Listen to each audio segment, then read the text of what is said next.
இது மகிமை நேரம்.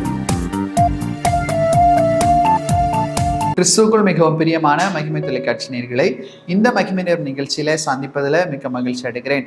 கர்த்தர் நமக்கு பாராட்டு இந்த மேலான கிருபைகளுக்காக தேவாதி தேவனை நான் சொல்லியிருக்கிறேன். இந்த வாரத்திலும் கூட யோபுனுடைய சரித்திரத்திலிருந்து நாம் கற்றுக்கொள்கிறதான பாடங்களை குறித்து நாம் தியானிக்க இருக்கிறோம். இன்றைக்கும் கூட நாம் தியானிக்கிறதான ஒரு பாடம் என்று சொன்னால், உபத்திரவத்துல கர்த்தரை தேடுவது. யோபுவுக்கு அநேக உபத்திரவம் வந்தது. அவர் பெற்றுக்கொண்டிருந்ததான எல்லாவற்றையும் அவர் இழந்து போனார். உடலெல்லாம் பருக்கள் வந்தது. ஆனால் அதுல யோபு என்ன தெரிந்து கொண்டா? ஆண்டவர் யார் என்பதை யோபு புரிந்து கொண்டார். அவருடைய விண்ணப்பங்களை ஆண்டவரிடத்தில் அவர் வைக்கிறார். அவர் தன்னை அந்த உபத்திரவம் வந்தவுடன் அதை கண்டு மடிந்து போகவில்லை. அவர் ஏதோ ஒரு சிந்தனையில யோபு செயல்படவில்லை. கர்த்தர் யார் என்பதை யோபு தெளிவாக புரிந்து கொண்டு ஆண்டவரிடத்தில் விண்ணப்பத்தையும் ஆண்டவரை துதிப்பதையும் நாம் பார்க்கிறோம். ஆனால் யோபுனுடைய மனைவியை குறித்தோ யோபுனுடைய நண்பர்களை குறித்தோ நாம் பார்க்கும்போது அவர்கள் அப்படி செய்யவில்லை. அவர்கள் வந்த நிந்தனையிலும் அதிகமான நிந்தனையுள்ள பேச்சை தான் சொன்னார்கள். யோபுனுடைய மனைவி என்ன சொல்கிறார்? ஆண்டவரை தூஷித்து உடைய உயிரை விடும் என்று சொல்லி அந்த உபத்திரவத்துல ஒரு பெரிய நிந்தையான ஒரு வார்த்தையை யோபுனுடைய மனைவி சொல்வதை நாம் பார்க்கிறோம். ஆனால் யோபு ஒரு விசுவாசமான ஒரு வார்த்தையை சொல்லுகிறார். யோபு உபத்திரவத்தில் என்ன செய்தார் பாருங்கள். 19வது அதிகாரம் 25வது வசனத்துல நாம் வாசிக்கிறோம். அருமையாக சொல்லப்பட்டிருக்கிறது. யோபு 19:25, என் மீட்பர் உயிரோடு இருக்கிறார் என்றும் அவர் கடைசி நாளில் பூமியின் மேல் நிற்பார் என்றும் நான் அறிகிறேன். என் மீட்பர் உயிரோடு இருக்கிறார். அப்ப அவர் உயிரோடு இருக்கிறவர், என்னை மீட்கிறவர் உயிரோடு இருக்கிறார். என் மீட்பர் உயிரோடு இருக்கிறார் என்று சொன்னா, என்னை மீட்கிறவர் உயிரோடு கூட காணப்படுகிறார். எனக்கு இருக்கிறதான துன்பத்துல, எனக்கு இருக்கிறதான உபத்திரவத்துல என்னை மீட்கிறவர் அவர் எப்படி இருக்கிறார்? அவர் உயிரோடு கூட இருக்கிறார். இன்னொரு விசுவாசமான ஒரு வார்த்தை பாருங்க. அப்ப ஆண்டவரிடத்துல அவர் சொல்லியிருக்கிறார், ஆண்டவரே நீர் என்னை மீட்டுக் கொள்வீர், ஆண்டவரே நீர் என்னை காப்பாற்றுவீர், நீர் இந்த துன்பத்திலிருந்து என் வாழ்க்கையை விடுதலை ஆக்குவீர் என்று சொல்லி ஒரு விசுவாசமான ஒரு வார்த்தையை யோபு பேசுவதை நாம் பார்க்கிறோம். பிரியமானவர்களே, இன்னைக்கு நம்முடைய வாழ்க்கையிலும் கூட உபத்திரம் வரும்போது ஆண்டவரை நோக்கி நாம் பார்க்கும்போது அந்த பாடுகள்ல, அந்த கஷ்டங்கள்ல, சோதனையில அவர் அதை ஜெயிப்பதற்கு நமக்கு கிருபை கொடுக்கிறவராய் கூட இருக்கிறார். ஏசாயா 43வது அதிகாரம் 1வது வசனம் 2வது வசனத்தை நம்ம வாசிக்கும் போது, இப்போது யாக்கோபே உன்னை சிருஷ்டித்தவரும் இஸ்ரவேலே உன்னை உருவாக்கினவருமாகிய கர்த்தர் சொல்லுகிறது, பயப்படாதே, நான் உன்னை மீட்டு கொண்டேன், உன்னை பெயர் சொல்லி அழைத்தேன், நீ என்னுடையவன். நீ தண்ணீர்களை கடக்கும் போது நான் உன்னோடு இருப்பேன், நீ ஆறுகளை கடக்கும் போது அவைகள் உன்னில் புறவுவதில்லை, நீ அக்னியில் மேல் நடக்கும் போது வேகாதிருப்பாய், அக்கினி ஜுவாலை உன் பேரில் பற்றாது. ஏன் என்று சொன்னால் அவர் நம்மை மீட்டுக் கொள்கிறவர்களாய் கூட காணப்படுகிறார். யோபுவுடைய துன்பத்திலிருந்து அவரை மீட்டுக் கொள்கிறவர் உயிரோடு இருக்கிறவராய் கூட காணப்படுகிறார். இன்னைக்கு நம்முடைய வாழ்க்கையிலும் கூட நம்மை மீட்டுக் கொள்கிறவர் உயிரோடு இருக்கிறார். அவர் எப்படிப்பட்டதான துன்பத்திலிருந்து நம்ம மீட்டுக் கொள்கிறார்? அநேக விதமான தண்ணீர்களை கடந்தாலும், அக்னியில் நடந்தாலும், என்ன சூழலை வந்தாலும் அவர் நம்மை மீட்டுக் கொள்கிறவராய் கூட காணப்படுகிறார். பிரியமானவர்களே, அப்படிப்பட்டதான ஒரு வாஞ்சை, விசுவாசம், ஆண்டவரை நோக்கி ஜெபிக்கிறதான ஜெபம் நம்முடைய வாழ்க்கையில காணப்படுகிறதா யோசித்து பாருங்க.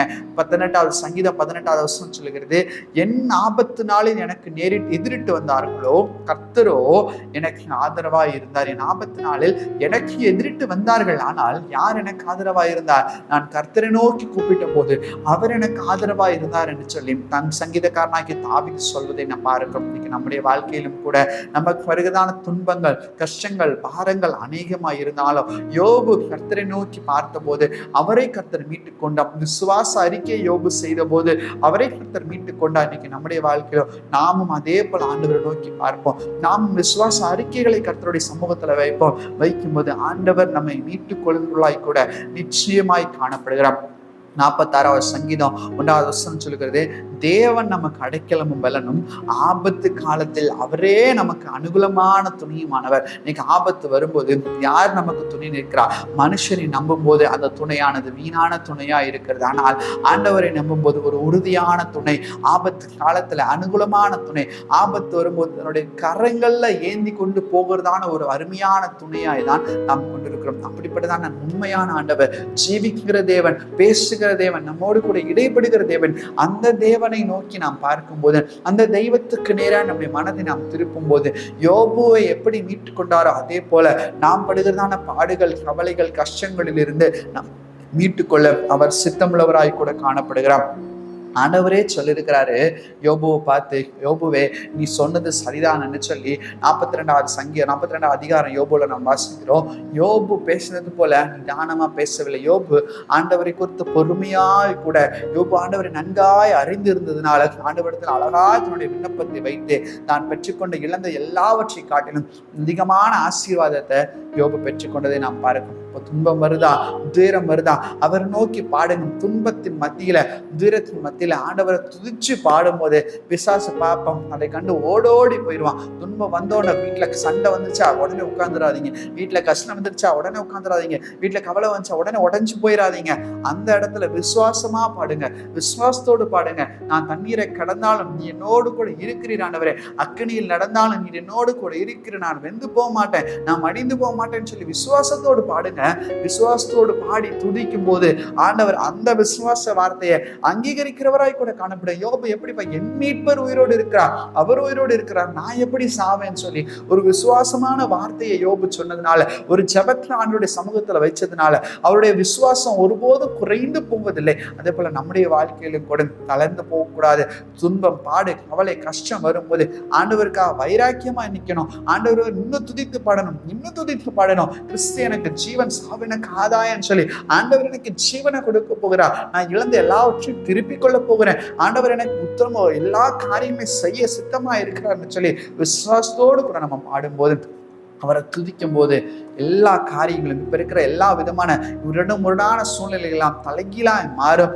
ஆண்டவர் அப்படிப்பட்டதான ஒரு அங்கீகரிப்பு நம்முடைய வாழ்க்கையில தர சித்தமுள்ளவராக இருக்கு. எனவே மறந்துடாதீங்க, துன்பத்தின் மத்தியில, கவலையின் மத்தியில முதலாவது ஆண்டவரை பாடுங்க, முதலாவது ஆண்டவரை துதிங்க. 4 வார்த்தை ஆண்டவரை சொல்லி துதிக்கும் போது அந்த கவலை பறந்தோடி போயிடும்.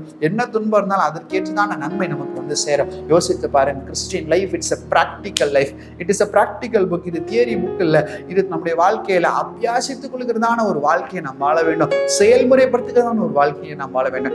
இனிமே என்ன கஷ்டம் வந்தாலும் ஆண்டவரை துதிங்க. ஆண்டவரே, இது எனக்கு வாழ்க்கையை அனுமதிச்சிருக்கிற உமக்கு நன்றி, இதற்கான வழியை நீங்க காட்ட போறீங்க நன்றின்னு ஒரு வார்த்தை சொல்லி பாருங்க.